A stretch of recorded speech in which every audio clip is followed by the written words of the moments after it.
आइए जानते हैं आज की कुछ अंतर्राष्ट्रीय खबरों को। पहले एक नजर आज की हेडलाइंस पर। बीजापुर में सुरक्षा बलों को बड़ी कामयाबी, 2 नेताओं समेत 7 नक्सलियों को किया ढेर। चांडिल बांध से पानी छोड़े जाने से बालासोर जलमग्न, 50,000 से अधिक लोग प्रभावित।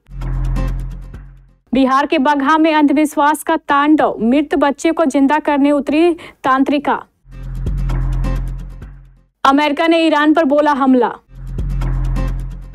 इधर आप सो रहे थे, उधर अमेरिका ने ईरान में यूं मचाई तबाही, देखते रह गए लोग। तुर्की ही नहीं, पाकिस्तान भी ईरान का पड़ोसी, इजराइल की एयर स्ट्राइक याद दिलाकर मुनीर को चेताया।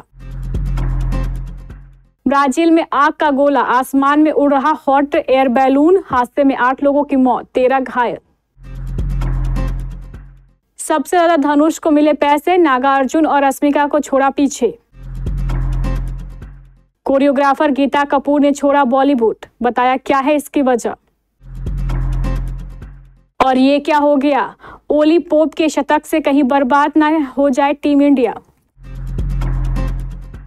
बीजापुर जिले के नेशनल पार्क क्षेत्र में जून 2025 के पहले पखवाड़े के दौरान सुरक्षा बलों द्वारा चलाए गए माओवादी विरोधी अभियानों में बड़ी सफलता हाथ लगी है। माओवादी कैडर और सुरक्षा बलों के बीच हुई मुठभेड़ के पश्चात कुल 7 माओवादियों के शव बरामद किए गए हैं। इन 7 शवों में 2 शीर्ष माओवादी नेताओं की पहचान हुई है, जिनमें गौतम उर्फ सुधाकर, जो कि प्रतिबंधित भाकपा की केंद्रीय समिति का सदस्य था, और भास्कर राव, जो राज्य समिति में शामिल था। इन दोनों की मृत्यु से संगठन को बड़ा झटका लग रहा है। अन्य बरामद शव में से एक की पहचान महेश कोडियम के रूप में की गई है, जो इरपागुटा गांव का निवासी था। पुलिस जांच में यह सामने आया है कि महेश कोडियम भाकपा संगठन का सक्रिय सदस्य था और उसकी भूमिका नेशनल पार्क क्षेत्र डिवीजन में थी। ओडिशा के बालासोर में चांडिल बांध से अचानक पानी छोड़े जाने के बाद कई इलाके जलमग्न हो गए हैं। 3 ब्लॉकों और एक शहरी क्षेत्र में अचानक बाढ़ आ जाने से 50,000 से अधिक निवासी प्रभावित हुए हैं। न्यूज रिपोर्ट के मुताबिक यह बाढ़ झारखंड के चांडिल बांध से बिना सूचना पानी छोड़े जाने के कारण आई है। यह आरोप बालासोर सांसद और पूर्व केंद्रीय मंत्री प्रताप सारंगी ने लगाया है। सांसद सारंगी ने इसको लेकर मुख्यमंत्री मोहन चरण मांझी और प्रधानमंत्री नरेंद्र मोदी को चिट्ठी लिखी है। बाढ़ की चपेट में 21 ग्राम पंचायतों के कुल 61 गांव आए हैं, जिनमें बलीपास, बास्ता, भोगराई और जलसवर ब्लॉकों के अंतर्गत के क्षेत्र हैं। नदी का जलस्तर 10.36 मीटर के खतरे के निशान को पार कर गया है।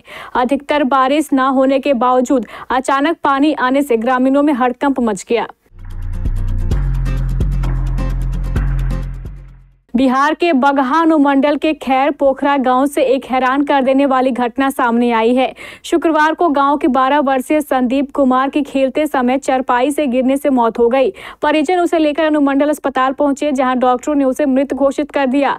दुखी परिजन ने बच्चे का अंतिम संस्कार न कर शव को गाँव में ही दफना दिया। जानकारी के मुताबिक अगले दिन एक महिला तांत्रिक गाँव पहुंची और दावा किया कि वह संदीप को फिर से जीवित कर सकती है। शोक में डूबे परिजन और अंधविश्वास के गिरफ्त में आए ग्रामीणों ने तांत्रिक के कहने पर शव को जमीन से बाहर निकाला। तांत्रिक ने शव के चारों ओर रेखा खींची, अगरबत्तियां जलाई और मंत्र पढ़ते हुए सरसों के दाने फेंकने लगी, जिसके बाद पूरे गांव में हड़कंप मच गया। इस अंधविश्वास को लेकर अब चर्चा का बाजार गर्म है। ईरान और इजराइल के बीच की जंग में अब अमेरिका ने भी सीधी एंट्री मार दी है। संडे सुबह अमेरिकी विमानों ने ईरान पर हमला बोल दिया। इस बारे में अमेरिकी राष्ट्रपति डोनाल्ड ट्रंप ने बताया कि उन्होंने ईरान में 3 परमाणु स्थलों पर हमले किए हैं, जो सफल रहे। उन्होंने बताया है कि ईरान की फोर्डो, नताज और इफ्तहान परमाणु सुविधा को निशाना बनाया गया और अमेरिकी लड़ाकू विमान ईरानी एयर स्पेस से सुरक्षित बाहर आ चुके हैं। इस दौरान ट्रंप ने इस बात का खुलासा नहीं किया है कि अमेरिका ने हमले में किन लड़ाकू विमानों का इस्तेमाल किया था।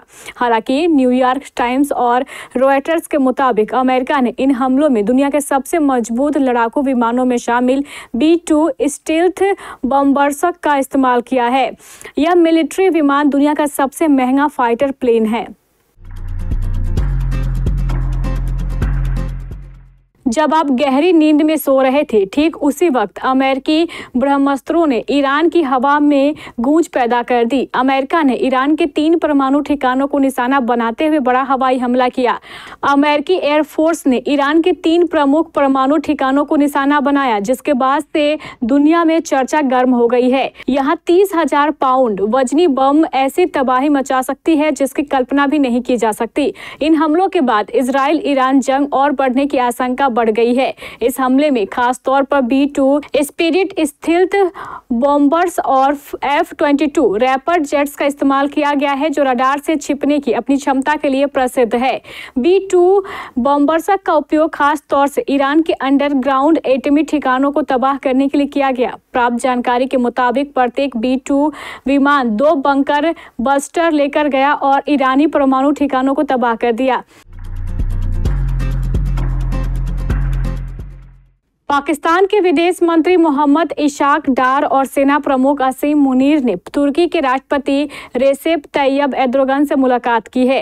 ये मुलाकात शनिवार को तुर्की के शहर इस्तांबुल में हुई है। तुर्की में ऑर्गेनाइजेशन ऑफ इस्लामिक कॉरपोरेशन देशों के विदेश मंत्रियों की परिषद का 51वां सत्र हो रहा है। इशाक डार विदेश मंत्री होने के नाते इस बैठक के लिए तुर्की में हैं, लेकिन उनके साथ असीम मुनीर भी वहां पहुंचे हैं। OIC के विदेश मंत्रियों की बैठक से इतर मुनीर और डार ने एर्दोगन से मुलाकात की। तुर्की के विदेश मंत्री हकन फिदान भी इस बैठक में मौजूद रहे। पाकिस्तान के विदेश मंत्रालय ने मुनीर और डार की रेसेप एर्दोगन से मुलाकात पर कहा कि बड़े अच्छे और गर्मजोशी भरे माहौल में मीटिंग हुई है। इस दौरान दोनों देशों के नेताओं ने आपसी रिश्ते और ज्यादा बेहतर करने की प्रतिबद्धता जताई। तुर्की और पाकिस्तान के नेताओं ने इस बैठक में इजराइल के ईरान पर हमले की निंदा की। साथ ही इजराइल के गाजा में आम लोगों पर बमबारी की भी कड़ी मजम्मत की गई। ब्राजील के दक्षिणी राज्य सांता कैटरीना में शनिवार को 21 यात्रियों को ले जा रहा एक गर्म हवा का गुब्बारा दुर्घटनाग्रस्त हो गया। इस हादसे में कम से कम 8 लोगों की मौत हो गई। फायर डिपार्टमेंट के अधिकारियों के मुताबिक सुबह के समय उड़ान के दौरान हॉट बैलून में आग लग गई और वह प्राया गांडे शहर में दुर्घटनाग्रस्त हो गया। दुर्घटना के समय गुब्बारे में 21 लोग सवार थे। इस हादसे का वीडियो सोशल मीडिया में वायरल हो रहा है, जिसमें देखा जा सकता है कि जमीन से करीब 100 फीट की ऊंचाई पर हॉट बैलून में आग लग जाती है और वह नष्ट हो जाता है। बैलून में बैठे लोग नीचे गिर जाते हैं। इस हादसे में 8 लोगों की मौत हो गई और 13 गंभीर रूप से घायल हो गए। जीवित बचे लोगों को नजदीक के अस्पताल में इलाज के लिए भर्ती कराया गया। सांता कैटरीना के गवर्नर जोडिन्हो मेलो के अनुसार यह दुर्घटना शनिवार सुबह हुई। उन्होंने एक्स पर एक पोस्ट में हताहतों की पुष्टि की। मेलो ने लिखा, हम सभी शनिवार सुबह प्राया गांडे में एक गर्म हवा के गुब्बारे से जुड़ी दुर्घटना से स्तब्ध हैं। हमारी रेस्क्यू टीम पहले से ही घटनास्थल पर है। अब तक हमने 8 मौतों की पुष्टि की है। अधिकारियों ने अभी तक हॉट एयर बैलून में आग लगने के कारण की पुष्टि नहीं की है और जांच शुरू कर दी गई है। धनुष और नागा अर्जुन की much awaited film Kuber theatres में रिलीज हो चुकी है। फिल्म में धनुष की एक्टिंग की तारीफ हो रही है और उनके दमदार रोल को सराहा जा रहा है। नागा अर्जुन ने भी सबको इम्प्रेस कर दिया है। फिल्म में रश्मिका मंदाना भी है। कुबेर एक एक्शन थ्रिलर ड्रामा है जिसमें कई चौंकाने वाले ट्विस्ट भी है। इस फिल्म का बजट 120 करोड़ रुपए बताया जा रहा है। पर क्या आप जानते हैं कुबेर के लिए धनुष, नागा अर्जुन और रश्मिका मंदाना ने कितने पैसे लिए हैं? किसे सबसे ज्यादा फीस मिली है? एक रिपोर्ट के मुताबिक फिल्म कुबेर धनुष के करियर की सबसे महंगी फिल्मों में से एक है। इसके लिए उन्हें खूब मोटी फीस भी मिली है। बताया जा रहा है कि धनुष ने अपने रोल के लिए 30 करोड़ रुपए चार्ज किए, जो फिल्म के कुल बजट का लगभग 1/3 है। वहीं नागा अर्जुन को 14 करोड़ रुपए और रश्मिका मंदाना को सिर्फ 4 करोड़ रुपए की फीस मिली है। रश्मिका मंदाना लगातार फिल्में कर रही हैं और पैन इंडिया की टॉप एक्ट्रेस बन चुकी हैं, पर उनकी फिल्मों की फीस काफी तेजी से घट रही है, जो हैरान करती है। मशहूर कोरियोग्राफर गीता कपूर ने अब बॉलीवुड छोड़ दिया है और उन्होंने एक इंटरव्यू में इसकी वजह बताई है। गीता ने बतौर असिस्टेंट कोरियोग्राफर अपना करियर शुरू किया था। उन्होंने फराह खान को कुछ कुछ होता है और दिल तो पागल है जैसे फिल्मों के गाने में असिस्ट किया। पिछले कई सालों से वह टीवी पर डांस रियलिटी शो जज करती नजर आ रही थी।